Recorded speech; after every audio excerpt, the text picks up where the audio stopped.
Alors bonjour à celles et ceux qui regarderont cette petite vidéo. Je vais vous montrer la procédure à faire pour mettre à jour votre Geekbar Move plus ILS. On va regarder ça après directement sur l'écran de l'ordi parce qu'il y a des choses quand même qui sont intéressantes sur cette mise à jour à faire. Donc c'est assez simple, mais il faut bien respecter la procédure. Donc on est évidemment, comme je l'ai dit, sur une Geekbar Move plus ILS de chez Chauvet DJ, la gamme d'éclairage professionnel pour notamment les DJ, les animateurs un peu nomades. Donc déjà on va regarder sur quelle version on est. Bon, moi je le sais déjà, mais ça vous permettra de voir. À savoir que j'en ai acheté deux et les deux étaient sous la version que vous allez voir. Alors on va simplement l'alimenter. Tac.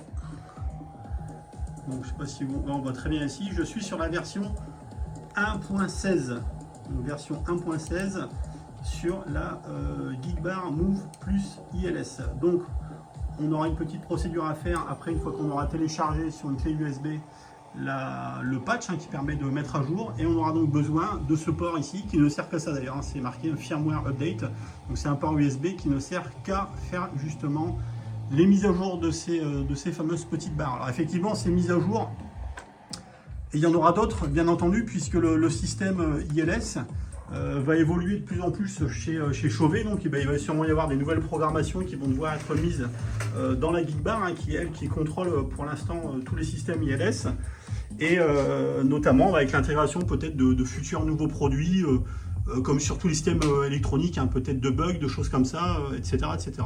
Donc pour mettre à jour cette Geekbar, donc déjà vous vous rendez sur le site France, donc fr.chauvetdj.com. À savoir que si vous tombez sur le site américain, c'est pas un drame en soi, puisque vous pouvez aussi télécharger la mise à jour.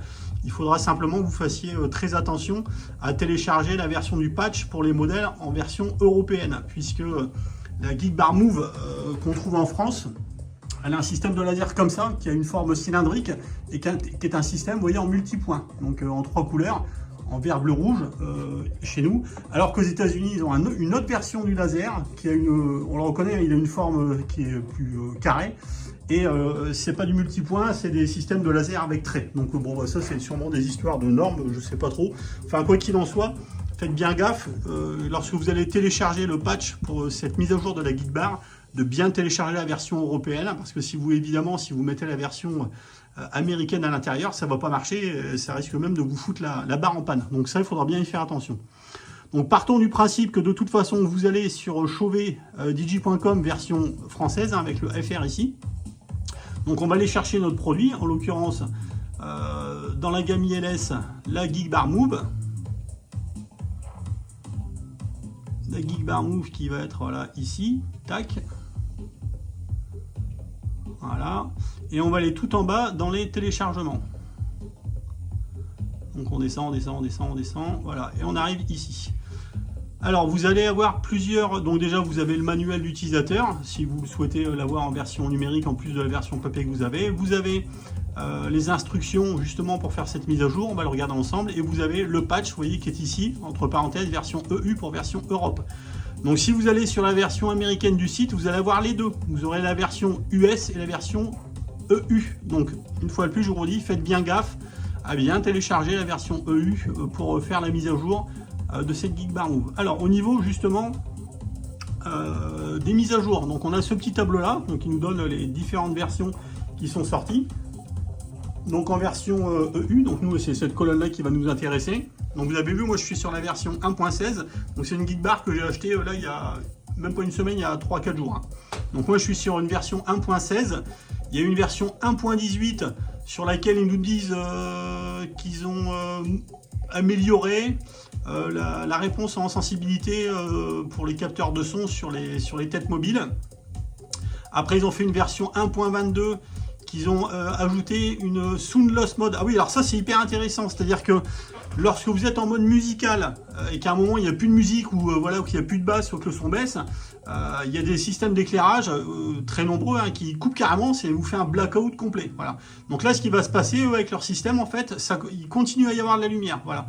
Il passe à, on va dire, en attente, une espèce de mode automatique qui fait qu'on n'est pas en blackout complet. Donc rien que pour ça, là, ça vaut le coup de la faire, cette petite mise à jour.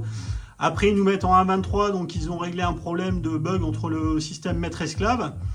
Et enfin, sur cette version 2, ils ont ajouté un mode sur les pares couleurs, un mode qui limitait les couleurs en tri, quad, en hex. Voilà. Donc voilà, en fait, ils ont amélioré sur les pares la diffusion des différentes colorimétries. Et c'est vrai que voilà, au niveau des pares, ils ont un super beau rendu en termes de couleurs.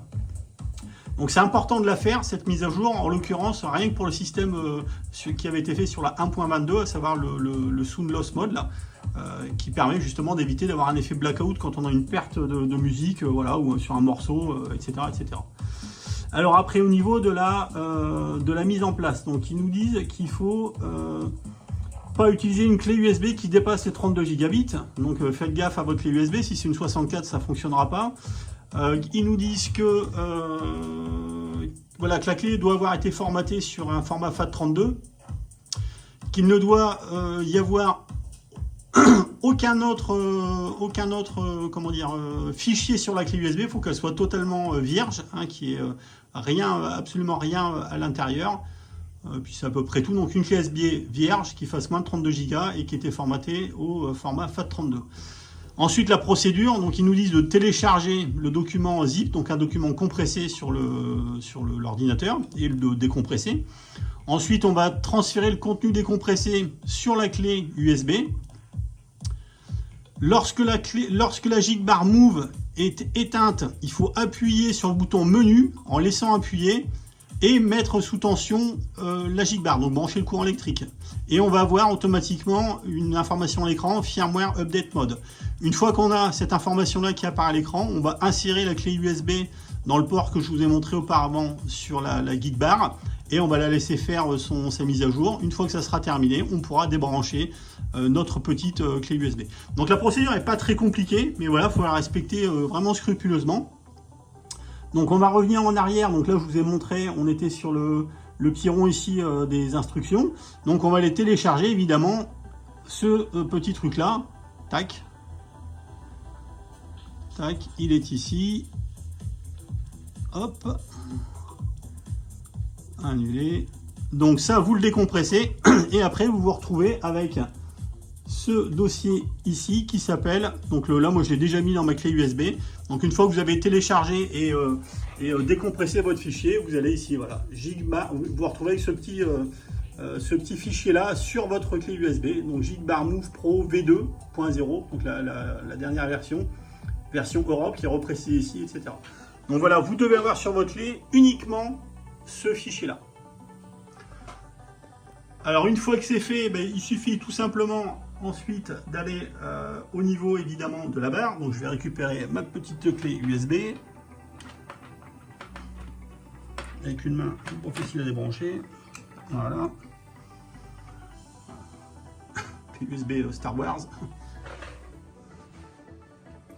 Alors je vais essayer de vous mettre évidemment le téléphone, hop là, face à l'écran, que vous puissiez voir. Tac. Je pense que là c'est pas mal. C'est pas mal. Donc maintenant ce que je vais faire, donc je vais laisser appuyer donc sur le bouton menu ici. Et en laissant appuyer, je vais brancher mon alimentation. Voilà. Et là effectivement, il me demande de connecter, vous voyez, le USB stick. Donc je vais aller tout simplement mettre mon stick sur lequel j'ai le petit fichier. Hop, sur le port USB qui était prévu pour ça. Et voilà, donc là on peut voir que ça tourne. Voilà, ça tourne tout seul. Donc là il faut le laisser faire. Voilà, vous voyez, c'est quand même assez rapide, hein. On va laisser le système s'allumer. Et voilà, c'est déjà à jour, c'est déjà en marche. Donc vous voyez, la procédure elle est quand même assez simple à faire. Voilà, il suffit de bien suivre le système. Et ça fonctionne très très bien parce que moi je l'ai fait déjà sur mon autre Gigbar et ça marche nickel. Alors vous verrez qu'au niveau des menus, il y a quelques éléments aussi, moi je m'en étais aperçu, qui vont différencier. Notamment quand on va dans les setups. Voilà, donc là je suis dans le menu des setups. montrer. On avait ici, attendez que je le retrouve, DeFi Channel, non c'était pas là, retour, menu, merde c'était dans quoi, Enter,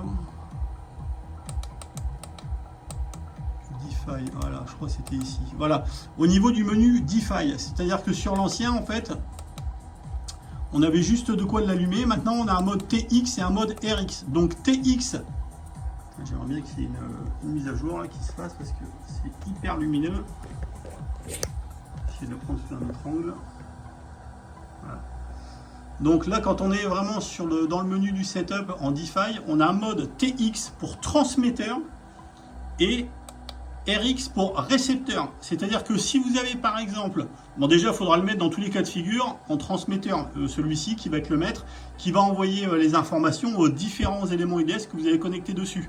Mais donc si par exemple, donc lui le premier, il sera toujours en mode TX, donc la geekbar principale sera toujours en mode TX. Et si vous avez par exemple une seconde geekbar Move plus ILS, la seconde, elle, il faudra la passer naturellement en mode RX, récepteur. Puisqu'en fait, les geekbars, elles n'ont pas besoin qu'on leur plug les fameuses petites clés DeFi USB, puisqu'elles ont un système d'émetteur-transmetteur directement intégré. Simplement, il faut préciser à votre geekbar si elle doit agir comme émetteur ou comme récepteur. Voilà. Donc, la principale, celle qui va envoyer l'information à tout le monde, il faut la mettre en TX, T pour transmitting. Et la deuxième geekbar, si vous en avez une deuxième qui, elle, va recevoir l'information, il faudra la mettre en R pour RX pour récepteur. Voilà, j'espère que cette petite vidéo vous aura été utile. Enfin, en tout cas, je le souhaite et je vous invite à faire cette mise à jour parce qu'il y a des choses intéressantes qui ont été faites dessus. Et puis, je vous dis à plus tard pour d'autres vidéos sur les produits Chauvet Digi, entre autres. Ciao, ciao!